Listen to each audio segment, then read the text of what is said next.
여러분, 사람은 저마다 다양한 삶을 살고 생을 마치게 됩니다. 그리고 후세들은 그 사람이 살아온 삶을 한마디로 이제 표현하기도 하죠. 예를 들어 뭐 세종대왕은 한글을 만든 왕, 장보고 하면은 해상왕이라고 하고, 이순신 하면 해상전의 신이라고 말하고, 손양원 목사님 하면 사랑의 원자탄이라고 말합니다. 근데 성경에 나오는 많은 사람들도 한마디로 표현할 수 있죠. 아브라함은 믿음의 조상, 요셉은 꿈꾸는 자, 하나님의 꿈을 가진 사람, 다윗은 하나님의 마음에 든 사람, 솔로몬은 지혜의 왕, 아모스는 정의의 선지자, 호세아는 사랑의 선지자, 에레미야는 눈물의 선지자, 스데반은 최초의 순교자, 사도 요한은 사랑의 사도, 이렇게 표현할 수 있습니다. 그리고 이렇게 보면 인생을 화려하게 살았던, 초라하게 살았던 그 사람에 대한 평가는 간단 명료하게 이제 표현된다라는 것이죠. 당사자는 어떻게 표현되기를, 장황하게 표현되기를 원할지 모르겠지만 후세의 사람들은 간단하게 기록합니다. 아브라함만 해도 175년을 살면서 얼마나 많은 사건들을 겪었겠습니까? 성경에 나오는 것만도 창세기 12장부터 25장까지가 아브라함과 관련된 내용입니다. 그만큼 아브라함은 스토리가 많다라는 것이죠. 그런데 그런 그를 한마디로 믿음의 조상, 이렇게 말합니다.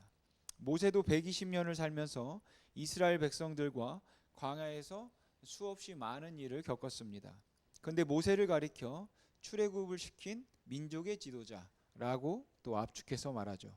오늘 본문에 나오는 노아도 간단하게 표현할 수 있습니다. 여러분, 노아는 950년을 살았습니다. 그렇게 많은 날들을 살았기에 당연히 그에 대해 다양하게 말할 수 있을 겁니다.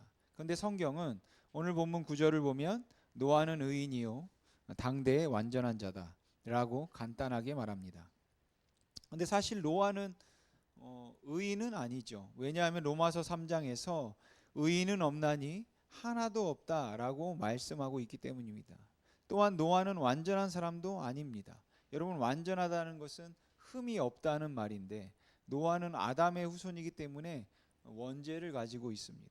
그래서 완전하지는 못하죠. 그럼에도 하나님은 노아를 가리켜서 의인이요 완전한 사람이라고 말씀하고 계신다라는 것이에요.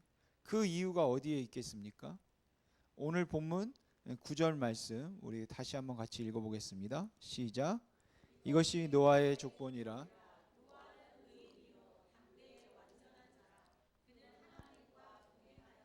아멘. 여기를 보면 노아의 의인됨과 완전함이 무엇에 기인한다고 합니까? 하나님과 동행하였다는 데에 있다고 말씀하고 있습니다. 그러니까 여기 의인이다, 완전하다라는 것은 도덕적인 무결점이 아니라 하나님과의 관계성, 즉 하나님의 방식을 따르는 태도라는 것이죠. 그렇게 노아는 하나님과 동행하는 삶을 살았기 때문에 의인이고 완전한 자다라는 엄청난 호칭을 받을 수 있었던 겁니다. 그러면 여러분, 하나님과 동행한다는 것은 무엇을 말하는 것일까요? 여러분, 하나님과 동행하면 동행한 사람 하면 떠오르는 사람 있습니까? 노아보다 앞선 시대를 살았던 사람인데 누구일까요? 아브라함은 노아 뒤의 사람이죠. 에녹입니다. 에녹은 하나님과 동행한 대표적인 사람입니다. 근데 성경에는 에녹이 하나님과 어떻게 동행했는지에 대한 내용이 별로 없어요. 에녹에 대한 기사는 창세기 5장 21절에서 24절까지 나오는데 우리 같이 한번 읽어보죠. 시작. 무드셀라를 낳았고 무드셀라를 낳은 후 300년을 하나님과 동행하며 자녀들을 낳았으며 그는 365세를 살았더라. 에녹이 하나님과 동행하더니 하나님이 그를 데려가심으로 세상에 있지 아니하였더라. 아멘. 또 히브리서 11장에서는 에녹에 대해 죽음을 보지 않고 옮겨졌다 라고 나오고, 유다서에서는 아담의 7대 손 에녹으로 심판에 대한 예언을 했다, 이런 구절들이 나옵니다. 에녹에 대해서 창세기 5장 말씀에 분명 하나님과 동행했다라고 나오긴 하는데 어떻게 하나님과 동행했는지 그건 나와 있지 않다라는 것이죠. 근데 오늘 본문의 노아는 구체적으로 기록되어 있습니다. 그래서 노아를 통해서 하나님과 동행하는 것이 무엇인가, 이것을 우리가 잠깐 살펴보려고 합니다. 먼저 오늘 본문 13절을 보시면 하나님이 노아에게 이르시되 모든 혈육 있는 자의 포악함이 땅에 가득함으로 그 끝날이 내 앞에 이르렀으니 내가 그들을 땅과 함께 멸하리라 라고 하나님께서 심판에 대해서 말씀하십니다. 그리고 14절을 보시면 너는 고페르 나무로 너를 위하여 방주를 만들되 그 안에 칸들을 막고 역청을 그 안팎에 칠하라 라고 말씀하세요. 즉 하나님께서 세상이 죄로 가득해서 또 폭력적인 그 악함들이 세상에 가득하니까 이 멸망시킬 계획을 내가 가지고 있으니까 노아에게 방주를 만들라고 명하시는 것입니다. 그리고 이에 대해서 노아가 어떻게 반응합니까? 22절을 보시면 노아가 그와 같이 하여 하나님이 자기에게 명하신 대로 다 준행하였더라. 또 창세기 7장 5절을 보면 노아가 여호와께서 자기에게 명하신 대로 다 준행하였더라. 이건 노아가 방주를 다 만들고 짐승을 방주 안으로 들여보내라는 말씀을 들은 뒤 그 노아의 반응인데 명하신 대로 다 준행했다라는 것이에요. 우리는 여기서 중요한 사실 하나를 알 수 있습니다. 그건 바로 하나님과 동행하는 것은 다른 것이 아닌 하나님이 말씀하신 그대로 준행하는 것임을 알 수 있다라는 것이죠. 바꿔 말해서 하나님의 뜻을 따라서 하나님의 원하심을 따라서 사는 것을 말하는 것입니다. 내 뜻대로 살지 않고 주님 뜻대로 사는 것, 즉 삶의 초점이 하나님께 맞춰져 있는 것, 그것이 바로 하나님과 동행하는 것입니다. 여러분, 노아는 하나님이 말씀하신 대로 살았던 사람이었습니다. 그 말은 환경이나 여건이나 또 주위 사람들에 의해 좌우되지 않고 하나님이 말씀하시는 대로 살았던 사람이다라는 것이에요. 그리고 그런 사람을 가리켜 성경은 하나님과 동행하는 사람이다라고 말하는 것이고 의인이고 완전한 자다라고 말한다라는 것을 여러분 기억하시기 바랍니다. 근데 여러분, 노아가 하나님과 동행하는 것, 그게 쉬웠을까요? 여러분, 그 당시는 타락할 대로 타락한 세상이었습니다. 노아가 심판에 대한 하나님의 말씀을 받을 때 세상이 어떠했다고 성경이 기록하고 있냐면 오늘 본문 11절 12절인데 우리 같이 한번 읽어보겠습니다. 시작. 그때 온 땅이 하나님 앞에 부패하여 포악함이 땅에 가득한지라 하나님이 보신즉 땅이 부패하였으니 이는 땅에서 모든 혈육 있는 자의 행위가 부패함이었더라. 아멘. 계속해서 창세기 6장 또 5절과 6절 우리 같이 한번 읽어보겠습니다. 시작. 여호와께서 사람의 죄악이 세상에 가득함과 그의 마음으로 생각하는 모든 계획이 항상 악할 뿐임을 보시고 땅 위에 사람 지으셨음을 한탄하사 마음에 근심하시고. 아멘. 여러분, 하나님은 사랑이시고 노하기를 더디하시고 웬만한 것은 참고 기다리시는데 한탄하고 근심할 정도로 세상이 부패했다라고 성경이 말하고 있습니다. 사실 하나님은 후회가 없으시고 불변하시고 전지하신 분이십니다. 그런데 여기에 인간적인 모습의 표현을 빌려 하나님이 한탄하고 근심했다 라고 표현하는 것은 그만큼 인간의 죄악이 또 인간의 타락이 극심했다라는 것을 말하는 것이죠. 그런데 이런 세상 속에서 노아는 하나님과 동행했다라는 것이에요. 즉 하나님의 말씀대로 하나님의 뜻대로 살았다라는 것이죠. 여러분, 세상이 부패하고 타락했을 때 하나님의 말씀을 따라 산다? 쉬운 일이 아닙니다. 특히나 창세기에 나오는 세상처럼 모든 세상의 죄악이 가득하게 타락한 곳에서 폭력이 난무하는 곳에서 자신의 믿음을 지키고 하나님의 말씀에 순종하며 산다는 것은 정말 어려운 것입니다. 왜냐하면 나만 다른 삶을 살고 있기 때문인 것이죠. 모두가 그런 타락한 세상의 가치관을 가지고 살아가는데 나만 그런 가치관을 부정하며 살아가야 하기 때문입니다. 그러기에 이 땅에 살아가는 우리의 고민도 이것 아니겠습니까? 여러분, 예수 믿는 사람들의 삶의 방식, 그 삶의 방향은 다른 것입니다. 예수 믿는 사람들은 돈이 된다고 무조건 하는 사람은 아닌 것이죠. 옳지 않은 일이면, 하나님이 보시기에 옳지 않으면 많은 돈이 생긴다고 해도 하지 않는 겁니다. 그러나 그것이 옳다면, 나에게 유익이 없다 해도 하나님이 보시기에 옳다면 하는 것이에요. 왜냐하면 이익의 유무보다 하나님이 보시기에 옳은 것인가 그른 것인가, 그것을 보는 사람이 예수 믿는 사람이기 때문입니다. 그런데 세상이 부패하고 포악하고 악해질수록 이런 삶을 살기가 쉽지 않다라는 것이죠. 그래도 우리는 어떻습니까? 주위에 앉아 있는 사람들을 한번 쳐다보십시오. 예, 그래도 믿음의 동역자들이 있다라는 것이죠. 그러기에 서로 힘이 되고 위로되고 격려로 세워줄 수 있습니다. 그런데 노아의 시대는 어땠습니까? 노아의 가족 말고는 없었습니다. 아무도 의지할 사람이 없고 힘이 되어줄 사람이 없었어요. 이렇게 모든 세상이 그런 죄악의 가치관에 의해 지배받고 있던 그때 하나님은 노아에게 방주를 만들어라 라고 하신 것입니다. 근데 여러분, 방주 크기가 어떻습니까? 오늘 본문 15절 16절 말씀인데 우리 같이 한번 읽어보겠습니다. 시작. 만들 방주는 이러하니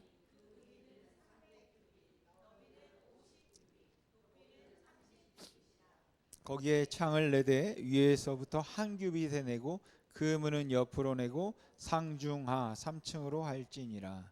아멘. 그러니까 한 규빗은 보통 45cm입니다. 길이가 300규빗이면 300 곱하기 45cm, 135m입니다.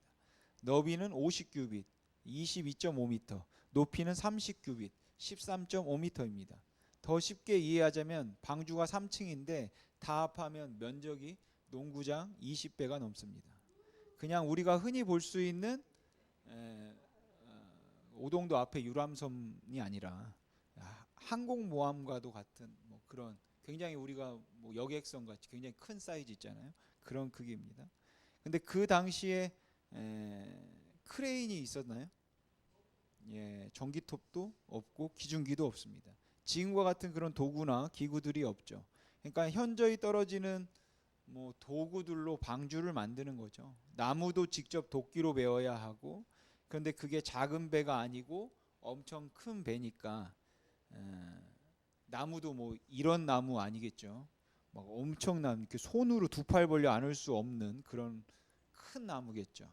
더군다나 그게 한두 그루가 아니라 몇백 개, 또 몇천 그루가 될지 모릅니다. 그리고 그 큰 나무를 지게차, 크레인 없이 옮겨야 되는 거예요. 물론 처음에는 방주 근처에 나무가 있었겠지만 시간이 갈수록 멀리서 옮겨와야 하는 겁니다. 베어가지고. 지금 같으면 헬기로 옮기면 되는데 크레인으로 쉽게 하겠죠. 그러나 그 당시에는 그런 거 전혀 없이 오직 인력과 동물의 힘을 좀 빌릴 수도 있었겠지만 그렇게 하는 것이죠. 그러니까 하나님이 노아에게 방주를 만들라고 하셨는데 그냥 그게 뚝딱뚝딱 해서 만들어지는 것이 아니라는 겁니다. 그 모든 게 사람의 힘으로만 해야 하는데 길이가 135m, 축구장보다 길죠. 높이가 13.5m, 아파트 5층 높이 배를 만들라는 것이에요. 어떻게 보면 말도 안 되는 일이며 이성적으로 또 이해할 수 없는 일입니다. 근데 노아가 어떻게 합니까? 하나님이 말씀하신 대로 그대로 합니다. 노아는 전혀 흔들림이 없었다라는 것이에요. 하나님 어떻게 이걸 합니까? 상식적으로 말이 됩니까? 못합니다. 반문하지 않아요. 노아는 하나님이 하라고 하시니까 그대로 행했다라는 것이죠. 그러니까 세상의 가치관, 세상의 기준, 세상적인 생각, 이성적인 판단에 흔들리지 않고 그대로 순종하며 나아갔다라는 것이에요. 여러분 한번 생각해 보십시오. 비가 많이 와서 홍수가 날 기미는 전혀 보이지 않습니다. 나무도 많이 필요하고 일손도 많이 필요하고 다른 재료들도 많이 필요합니다. 지금 말로 비용이 많이 드는 거죠. 거기에다 세상 사람들의 비난과 조소와 조롱을 받습니다. 이렇게 모든 상황을 감안해 보면 방주를 만드는 것은 결코 쉽지 않은 일이었다. 그런데 그걸 노아는 100년 정도 했다라는 것이에요. 여러분, 당시 모든 조건과 모든 상황들을 생각해 보면 방주를 만드는 것은 하나님을 절대적으로 신뢰하지 못하면 불가능한 일입니다. 근데 노아는 어떻게 했습니까? 다른 것은 생각하지 않고 하나님께서 말씀하신 그대로 방주를 만들었다라는 것입니다. 그러니까 이것은 뭘 뜻하는 것입니까? 노아가 오직 하나님의 말씀에 순종하고 그분을 절대적으로 신뢰했다. 그러면서 나아갔다라는 것이죠. 그리고 이것이 하나님과 동행하는 것입니다. 제가 어렸을 때 노아 방주 만화를 본 적이 있는데, 만화를 보면 노아가 변함없이 방주를 지으니까 사람들이 와가지고 이제 놀리면서 조롱합니다. 마른 하늘에 날벼락이라도 떨어지냐, 미쳤다. 이런 맑은 날에 배를 만들다니 홍수는 무슨 놈의 홍수냐라고 막 조롱을 해대요. 그리고 그렇게 1년이 지나고 2년이 지나갑니다. 10년, 50년이 지나도 큰 비가 오지 않는 거죠. 그저 사람들은 계속 이렇게 많은 시간이 지나도 큰 비가 오지 않는데 무슨 심판이 있다는 말이냐라고 계속해서 조롱합니다. 또 배를 만들려면 바다에 만들어야지 왜 산에다가 만드냐. 그리고 혼자서나 만들지 왜 아들 며느리는 다 동원해서 만드냐라고 갖은 조롱과 비난을 받는데도 노아는 꿈쩍하지 않습니다. 아무런 반응을 하지 않아요. 만화 속에서 노아는 오직 방주를 만드는 데만 묵묵히 집중하는 이제 그런 모습으로 이제 그려져 있었습니다. 어쩌면 노아도 세상이 홍수로 망하게 된다는 말씀을 그대로 믿기가 어려웠을지도 모릅니다. 그렇지만 노아는 하나님의 말씀이었기에 그대로 준행하며 나아갔다라는 것이죠. 여러분, 하나님과 동행하는 사람은 세상의 소리에 귀를 기울이지 않는 겁니다. 그럴듯한 유혹에 넘어가지 않는다라는 것이죠. 세상 풍조나 흐름을 따라가지 않고 마귀의 유혹에 흔들리지 않습니다. 언제나 하나님의 말씀에, 하나님의 뜻에, 하나님의 원하심에 초점이 맞추어져 있다라는 것이죠. 현대 종교계의 움직임은 에큐메니컬 운동입니다. 우리가 같은 진리와 교리를 따르는 교회끼리 화합하며 일치한다면 좋은 거죠. 그러나 이 에큐메니컬 운동은 그 범위를 이제 더욱 확장하는 것이에요. 불교도 원불교도 천주교도 토독신앙도 모두 다 일치하는 것입니다. 일치하자라는 것이에요. 모두 하나로 통합하자. 근데 여러분, 이것이 진리입니까? 여러분, 오직 구원은 예수 그리스도뿐입니다. 그분만이 길이고 진리고 생명이심을 여러분 잊지 마시기 바랍니다. 아무리 세상의 유행이 정말 종교 통합이다, 에큐메니컬 운동이라고 해도 우리는 하나님의 말씀에 초점을 맞추고 결코 세상의 유행과 풍조나 흐름에 흔들리지 말아야 된다라는 것이죠. 물론 우리가 스님과 친하게 지낼 수 있습니다. 서로 교제할 수 있어요. 그러나 그들과 같이 예배는 못 드리겠다라는 것이죠. 왜? 믿는 바가 다른데 어떻게 같이 하나님을 예배할 수 있겠습니까? 그래서 저와 여러분이 하나님이 주시는 말씀을 따라서 흔들리지 않고 나아가면 반드시 하나님과 동행하는 사람이 된다라는 것을 여러분 잊지 마시기 바랍니다. 미국의 초대 대통령이었던 조지 워싱턴이 어렸을 때 조지 워싱턴의 꿈이 뱃사람이었다고 합니다. 선원이 되고 선장이 되어서 바다를 항해하는 사람이 되는 것이 그의 꿈이었다고 해요. 아마 당시에 선장이 되면은 돈도 많이 벌고 출세도 했던 모양입니다. 그렇게 조지 워싱턴이 선원이 되어야겠다고 생각해서 짐을 꾸려서 하인들과 같이 배를 타러 나가려고 했을 때였습니다. 그는 마지막으로 어머니에게 인사를 드리려고 어머니를 만났습니다. 사실 워싱턴의 어머니는 아들이 뱃사람이 되는 것을 원치 않았어요. 그러나 배를 타기 전 마지막 인사를 하고 집을 나서는 아들을 어머니는 말릴 수가 없었습니다. 하지만 마지막으로 아들의 손을 부여잡는 어머니의 눈에는 눈물이 하염없이 흘러내리고 있었습니다. 워싱턴은 그때 생각을 바꾸었다고 합니다. 내 어머니를 슬프게 하고 어머니의 눈에 눈물을 흘리게 하면서 내 꿈을 쫓을 수는 없다 라며 자신의 꿈을 포기하고 어머니에게 순종했다라는 것이죠. 그리고 그는 나중에 미국의 초대 대통령이 되었습니다. 그가 어머니를 떠났더라면 세계적인 선장이 되었을지 모르겠죠.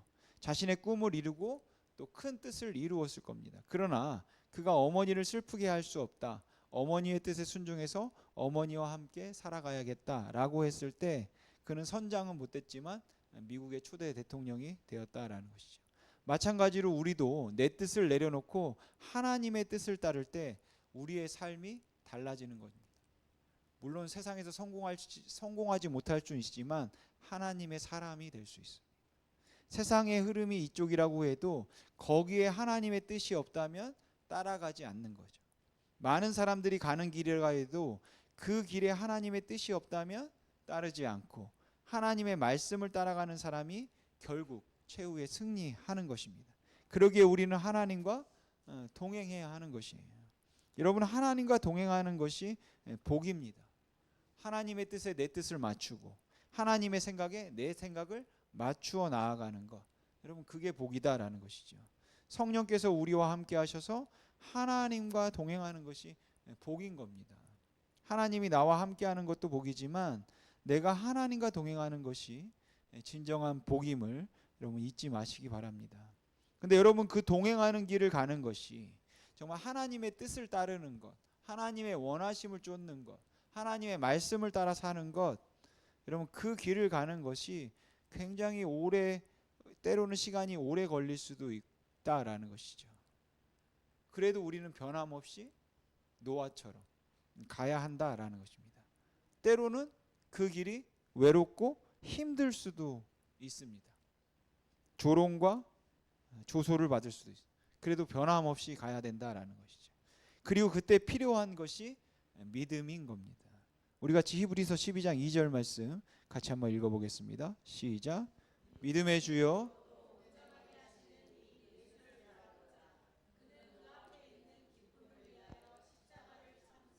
부끄러움을 개의치 아니하시더니 하나님 보좌 우편에 앉으셨느니라. 아멘. 이 말씀처럼 믿음의 주여, 또 온전하게 하시는 예수를 바라보고 우리가 열심히 나아가야 하는 것입니다. 또한 예수님처럼 우리는 후에 있을 기쁨을 위하여, 그 영광을 위하여 부끄러움을 개의치 아니하고 세상을 개의치 아니하고 우리가 믿음으로 나아가는 것입니다. 그리고 그럴 때 하나님께서 우리의 삶에 행복과 풍성함과 참된 기쁨을 허락해 주심을 기억하시기 바랍니다. 19세기 말에 벤자민 심슨이라는 분이 하나님과 동행하는 삶을 살다가 보니까 너무나 많은 은혜를 받았습니다. 그분은 하나님과 동행하는 것이 너무 기쁘고 좋아서 이렇게 표현했습니다. 주와 같이 길 가는 것 즐거운 일 아닌가. 우리 주님 걸어가신 발자취를 밟겠네. 한 걸음 한 걸음 주 예수와 함께 날마다 날마다 우리 걸어가리. 찬송가 430장이죠. 3절 가사는 어떻습니까? 꽃이 피는 들판이라 험한 골짜기라도, 좋은 일이 있을 때나 힘든 일이 있을 때나 이런 말이겠죠. 주가 인도하는 대로 주와 같이 가겠다. 주님은 틀림없기 때문에 주와 함께 가겠다라는 겁니다. 오늘 예배드리는 저와 여러분에게도 이러한 믿음의 고백이 항상 넘쳐나기를 소망합니다. 저는 TV 채널 돌리다가 봤던 영화가 나와도 그냥 가끔 다시 봅니다. 여러 번 본 영화들이 많아요. 그래서 얼마 전에도 TV 채널 돌리는데 명량이라는 영화 하길래 다시 볼 기회가 있었습니다. 앞부분은 이미 봤고 지나갔고 이제 뒷부분 중간부터 보게 됐는데 뒷부분만 이제 다시 봤습니다. 여러분들도 아마도 명랑 보셨습니까? 명랑 보셨을 것 같은데, 제가 명랑을 극장에서 볼 때도 느낀 거지만 몇 번 보면서 느낀 것은 1시간 이상 되는 그 하나의 전쟁 씬을 지루하지 않게 굉장히 잘 풀어냈다, 이런 생각이 드는 그런 영화였습니다. 일본 사람들이 이순신을 참 두려워했다고 하고 신처럼 지금 숭배하는 사람들도 있다고 하는데, 명랑이라는 영화를 보면 이제 그런 것이 좀 실감이 나더라고요. 그래서 저는 이 영화를 보면서 다시 한번 이순신이 정말 대단한 사람이다. 진짜 해상전의 귀신이라고 불릴만 하구나라는 생각을 했습니다. 그리고 한편으로 이런 생각을 했습니다. 이순신이 정상은 아니다라는 생각을 했습니다. 여러분 사실 12척의 배로 300척의 배를 대적한다는 것이 가당키나 한 일입니까? 정상인이라면 아마 12척을 가지고는 300척이 앞에 있다면 출정하지도 않을 겁니다. 영화를 보면 출정을 앞두고 지휘관이 도망가는 장면이 나오고 또 12척의 배가 출정을 했는데 300척이 넘는 적함을 보고 11척의 배가 도망가는 장면이 나옵니다. 그래서 한 척만 남아요. 이순신이 탄 배. 근데 사실 이 모습이 그 도망가는 모습이 사실은 정상인의 모습이에요. 그러나 이순신은 달랐습니다. 자신의 배 한 척으로 당당하게 적군에게 맞선다라는 것이죠. 그리고 자신의 배 사방이 적군의 배로 둘러싸이자 맞닿은 배를 향해서 가지고 있던 모든 포를 쏘는 자폭과도 같은 그런 전술을 감행합니다. 그리고 그로 인해 적의 포위에서 벗어나게 되죠. 그러나 이것은 자칫하면 다 같이 그냥 수장될 수 있는 그런 작전이죠. 이 또한 정상인은 아니죠. 이렇게 제가 영화를 보며 이순신이 정상은 아니다 이런 생각을 했는데 저는 이런 이순신의 정상이 아닌 모습이 우리 그리스도인들의 모습이라고 생각합니다. 어떻게 보면 그리스도인은 세상 사람들이 보기에 정상이 아닙니다. 세상의 재미와 쾌락을 멀리하고 지금도 아침에 좀 더 잘 수 있는데 여기 예배의 자리에 앉아 있잖아요. 열심히 돈 벌어서 내가 쓸 것도 없는데 헌금하고 선교하고 구제하고 그런다고 또 고리대금처럼 이자를 주는 것도 아닙니다. 내가 쓸 시간도 없는데 그 시간을 쪼개서 또 하나님의 일을 합니다. 봉사도 하고 전도도 하고 사람들이 볼 때는 전혀 범죄 같은 것은 하지도 않고 남들보다 어쩌면 좀 더 착하게 살고 선한 일도 많이 하는 것 같은데 자신을 가리켜 죄인이라고 하고 가슴을 치며 눈물로 기도합니다. 세상 사람들이 볼 때 이해할 수 없는 모습이죠. 여러분 오늘 노아를 보십시오. 그의 모습이 정상입니까? 전혀 홍수가 날 것 같지 않는 날씨에 그것도 산에다 배를 만듭니다. 더군다나 그건 내가 좀 만들어 놓고 멋지게 만들고 구경해야겠다라는 그런 관상용으로 만든 작은 배도 아닌 어마어마한 크기의 배를 무려 100년 가까운 시간 동안 만든다라는 것이죠. 세상 사람들이 볼 때 정상은 아니죠. 그 당시 노아는 정말 엄청난 조롱 또 바보 취급을 받았을 겁니다. 근데 그날이 하루 이틀이 아니라 정말 긴 시간, 100년이라는 시간이에요. 그런 상황에 저 같으면 방주를 만드는 일을 때려치우고 싶을 때가 한두 번이 아니었을 것 같아요. 아니 하루에도 몇 번이고 다 때려치우고 싶었을지 모르겠습니다. 근데 노아는 묵묵히 방주를 만들어 갔다라는 것이에요. 왜 그렇습니까? 하나님이 말씀하셨기 때문에. 하나님이 말씀하셨기 때문에 그 말씀에 준행하며 순종하며 나아갔다라는 것이죠. 그리고 그 모습이 세상 사람들이 보기에는 비정상 같지만 하나님이 보시기에는 극히 정상이다라는 겁니다. 그리고 그런 사람이 바로 하나님으로부터 의롭고 완전한 자라는 그런 칭호를 얻게 되는 하나님과 동행하는 사람인 것입니다. 사랑하는 성도 여러분, 여러분은 매 순간 하나님과 동행하십니까? 때로는 세상이 어렵고 힘들 때가 있습니다. 그러나 그 어렵고 부패한 시대에 노아가 하나님과 동행했듯이 우리가 하나님의 말씀을 따라서 하나님과 동행하는 삶을 고집하며 살아가면 하나님께서 노아에게 역사하셨듯이 오늘 우리에게도 역사하실 줄 믿습니다. 하나님께서 하나님과 동행하던 노아를 통해서 새로운 일을 열어가셨고 새로운 시대를 열어가셨듯이 오늘도 하나님과 동행하는 저와 여러분 그리고 우리 힘이 있는 교회를 통해서 새로운 길을 여시고 하나님의 뜻을 이루어 가실 것입니다. 바라기는 우리 모두가 하나님의 뜻에 맞추고 또 하나님의 말씀대로 준행하고 순종하여서 비록 그 길이 세상으로부터는 정상이 아니라는 그 평가를 들을지는 모르겠지만 항상 하나님과 동행하며 승리하는 하나님의 백성이 되시기를 주님의 이름으로 소망합니다. 기도하겠습니다.